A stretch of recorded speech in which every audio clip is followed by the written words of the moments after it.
He who must not be named must have had to wear a lot of prosthetics. But little did we know, more of the work was done in Voldemort CGI. From his unique spellcasting to that infamous nose, we're showing you how they managed to pull off that iconic look. Number 1. We only got a tidbit of information of how they pulled off our first look at Voldemort, and looking at it now, it seems a little archaic, but at the time, it scared us right out of our seats. With Richard Bremer's face as the Dark Lord, his image was used more than we'd think. While actual prosthetics and makeup were used to transform him, the CGI stood out like a sore thumb on this one. We think they were saving the Dark Lord's return to screen for a more advanced time in video effects technology. Number 2. With the second installment of the Harry Potter franchise, came a new look at a past version of Tom Riddle. Though CGI wasn't much in play in terms of his appearance, it was used to make the beautiful magical writing. But the real CGI came into play as Harry faced off against the Basilisk in the Chamber of Secrets. We built the first 25 feet. We could put it on a massive ram and put it on tracks. Designers spent a long time convincing director Chris Columbus to allow them to use a more practical contraption, making Dan's performance more convincing. I felt that a gigantic snake needed to be mostly CGI. Of course, they still mixed in a little visual effects to make it terrifying for the audience. Number 3. Here's to the first real glimpse at the sinister Ralph Fiennes as he who must not be named. Talked about so much but never seen, and making him real. It was in Goblet of Fire, where Harry finds himself at the hands of the new Dark Lord. We were confused as to what he turned out to be. He looked very human, but his nose? Non-existent. The expectations that people would have from the book, so the nose became very important. Well, it was existent for Fiennes, and visual effects artists did wonders altering it out. All it took was an hour or two in the makeup chair, putting dots all over his face, for them to achieve the final look. They were used to digitally remaster my conch. The veins we see on his head were all done practically, and those dots were used to track his real nose, then vanish it in post. He seems quite normal, but then you look a little closer and you realize, you know what? It's not quite right. Number 4. Voldemort had a few humorous moments in the Order of the Phoenix, just popping into Harry's mind to say hello. We can imagine this effect was done with simply a green screen, and of course, the usual nose removal procedure. The real work comes at the end of the film, which we'll just go ahead and disapparate to. Number 5. This was definitely one of the most epic moments in the Harry Potter franchise. The Dark Lord versus the most powerful wizard, Albus Dumbledore. Those beautiful spells that were cast in the duel were digitally designed to fit the environment. The effects in the atrium had to be larger and more spectacular than the previous scenes. Special effects added in a few pops and explosions on set to really nail down those destructive castings. Production designers spent months creating as much of the Ministry of Magic out of set materials to really immerse the audience into the story. David wanted to feel like the wizards were using things within the set. But in the background, you can see a whole lot of green screens, making this one a pretty hefty project for post-production artists. You can see here we could have put in little lens flares and things that augment the image. Number 6. Voldemort and Dumbledore pulled no punches during this incredible duel, and we cannot forget that fiery serpent Riddle pulls out of his mouth. Of course, the crew probably thought it was best not to allow for any practical effects on this one. The CGI for this was so detailed that it took a while for them to pull this one off. Now, the real actor work was put in, when producers found it interesting to encase Voldemort in a ball of water. One of the things they did was set up a rig for Ralph Fiennes to sit on. They had Ralph stuck to a pole in front of a blue screen, flailing his arms about. Seemed safe? I was safe, but it took me a few takes to feel how safe it was. Number 7. We always wonder what it would be like to film something that isn't really there, or even interact with the imaginary things. But these actors really sold the whole, "that's a big snake really about to eat that muggle there" feeling. And all it took was some great acting and a nice camera move for designers to add Nagini in post. We know she's gotta eat and all, but does she really have to do it in front of everyone else?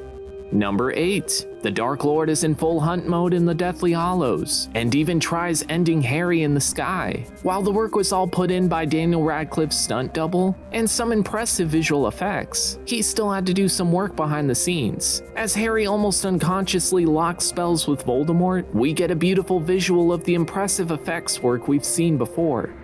Number 9. As dark and ominous as this scene was, we can't help but marvel at how it was pulled off. When Voldemort breaks open the tomb of Dumbledore, he finally retrieves the Elder Wand. This upsetting moment was created on a stage set. That stunning spellcasting in the sky was created in post to make us sit at the edge of our seats for the end of part 1. Number 10. We guess explosive spellcasting was a theme for the Deathly Hallows, and this scene in part 2 brought us right back to holding our breaths. With the grand improvisational skills of Ralph Fiennes, this final blow to Hogwarts defenses made us grit our teeth. You know how spells work in posts now, and all the actors on set had to fake the impact on this one. The extra emotion and physicality that Fiennes brought to the scene really brought the visual effect to reality. Number 11. This moment had us all wishing it weren't real, but unfortunately, the only unreal thing about it was the outside. This very practical set was built with a high attention to detail, from the old wood look of the dock to the water below, and that was the grand finale of Snape. Number 12. There's no need to mention that pretty much every moment in the final film made us incredibly anxious for our favorite heroes. And with the moment Harry faces his demise, we were not left without a ginormous visual impact. We all gasped at the shockwave from Voldemort's ending blow, the one that wasn't enough to take out our chosen one. Number 13. While a lot of the Harry Potter sets were real, this one in particular incorporated a lot of CGI to the mix. With the crumbling set pieces made out of more lightweight materials, everything else was surrounded in green screen. The Dark Lord came donned in his usual dots, and of course those brows prosthetics. But that unexpected hug Voldemort gives to his little champion made us wonder if one of those prosthetics fell off. Number 14. Chaos ensues after Harry fools the Dark Army, but he didn't fool us when it came to the duel with Voldemort, popping explosions here and there to sell the effects of the spell casting. We were so convinced in the final film that perhaps magic was indeed real, but really, these VFX artists really know how to sell the look. Number 15. We can all agree that he who must not be named really relished the opportunity to go all hands with Potter. They really put the actors to work on a realistic set, allowing them to do the rest of the imagining needed. We can't fathom what Fiennes told his friends he did on set that day. Number 16. When disapparating came to fruition in the later films, they just kept getting better and better, but we never got to see what it was actually like. And as filmmakers pulled no punches in this installment, we got our first look. Very terrifying indeed getting that up close and personal with Tom, but Potter was ready to fulfill the prophecy. Now, how they managed to pull this one off is a little humorous. Dangling those poor stunt doubles upside down in front of a green screen is definitely no easy task, but just seeing them squirming around during a very ominous moment just gave us a good laugh. Number 17. And here it is, the final duel. Not much more CGI than we've mentioned before, but we really needed to show you this wicked cool version of how the VFX geniuses did it. Number 18. Now that Harry has fulfilled his ultimate purpose, Voldemort had to go out in a very dramatic way, and the best way they did it was having Riddle dissolve into ash and scream in agony. And you'll always get a good defeat scene from a great actor, even if their emotions are cut short. Number 19. On a more informational note, Ralph Fiennes was actually the reason why Voldemort was part CGI. I was very keen not to have too much makeup on. Filmmakers initially wanted him to wear prosthetics to cover up his nose, but for a seasoned actor, too many prosthetics just made the emotions harder. It's curious how you feel it blocking expression when you wear all that stuff. In the end, Fiennes struck a deal to only have his head tattooed with veins, and some eyebrow cover-ups. We can definitely agree that nose prosthetics are definitely a no-go.